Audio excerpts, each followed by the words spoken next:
வணக்கம்மா. இன்னைக்கு நம்ம வீடியோவில் புடலங்காய் கூட்டு எப்படி செய்யுதுன்னு பார்க்க போகிறோம். வாங்க நம்ம வீடியோக்கு போகலாம். வீடியோ பார்க்கறதுக்கு முன்னாடி நம்ம சேனலை சப்ஸ்கிரைப் பண்ணிக்கோங்க. அப்படியே பக்கத்தில் இருக்கிற பெல் பட்டனை ப்ரெஸ் பண்ணிக்கோங்க. 200 கிராம் கடலைப்பருப்பு 10 நிமிஷம் ஊற வச்சு கழுவி வச்சுருக்கேன், போட்டுக்கலாம். புடலங்காய் வந்து 1/2 கிலோ புடலங்காய் நல்லா கழுவிட்டு இந்த கொட்டையெல்லாம் போடுங்க. அப்போ நல்லா டேஸ்ட்டாக இருக்கும். தோல் மட்டும் போடாதீங்க. இந்த கொட்டை இலசா இருந்தால் கொட்டையும் சேர்த்து போடுங்க. நல்லா பொடியை கட் பண்ணி வச்சுருக்கேன், போட்டுக்கலாம்.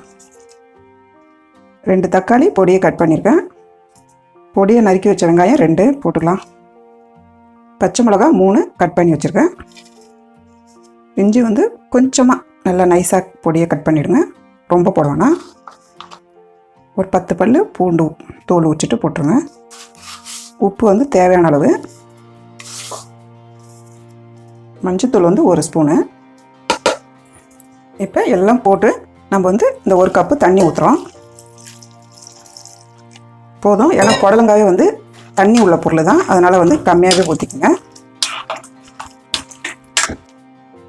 தனியா 1 ஸ்பூனு, ஜீரகத்தூள் ஒரு 1/2 ஸ்பூன், சில்லி பவுட்ரு லைட்டாக, ஏன்னா பச்சை மிளகாய் போட்டுருக்கோம், அதனால் கம்மியாக போட்டுக்கலாம். இப்போ நல்லா அப்படி மிக்ஸ் பண்ணி விட்டுருங்க. கொஞ்சமாக குழம்பு மிளகா பொடி போடுறேன், 1 ஸ்பூன் அளவுக்கு. நீங்கள் குழம்பு மிளகா பொடி இல்லைன்னா இப்போ நான் போட்டது சில்லி பவுட்ரு தனியாலாம் போட்டுருங்க, கரெக்டாகிடும். அவ்வளோதான். நம்ம குக்கர் மூடி வச்சு ஒரு 5 விசில் விட்டால் கூட்டு ரெடி ஆகிடும். நிறைய கூட்டு காயெல்லாம் வதக்கிட்டு செய்வாங்க.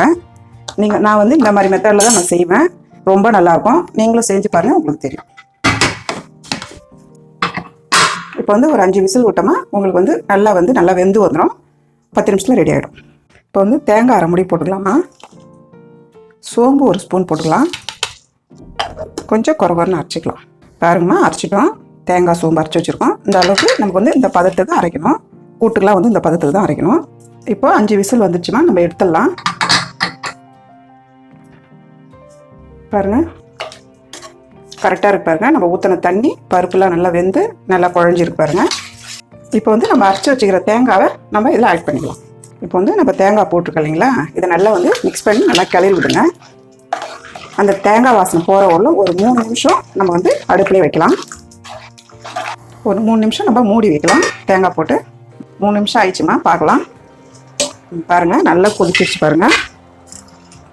இந்த மாதிரி நம்ம தேங்காய் ஊற்றி இந்த மாதிரி கொதிச்சு இந்த மாதிரி வரணும். கலர் நல்லா இருக்கு பாருங்கள் பார்க்குறதுக்கு. இப்போ நம்ம தாளிப்பு தாளிச்சிடலாம்.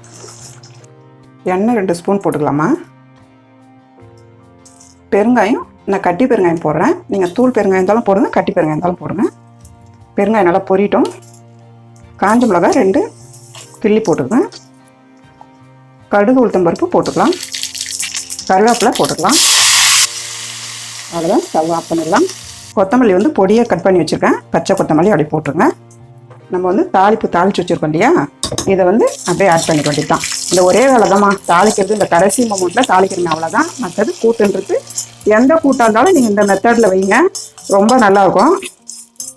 கோஸ் கூட்டாக இருந்தாலும் எந்த கூட்டவோ நான் இப்போ செய்கிற மாதிரியே செய்யுங்க, ரொம்ப நல்லாயிருக்கும். வேலை ஈஸியாக முடியும், டேஸ்ட்டாகவும் இருக்கும்.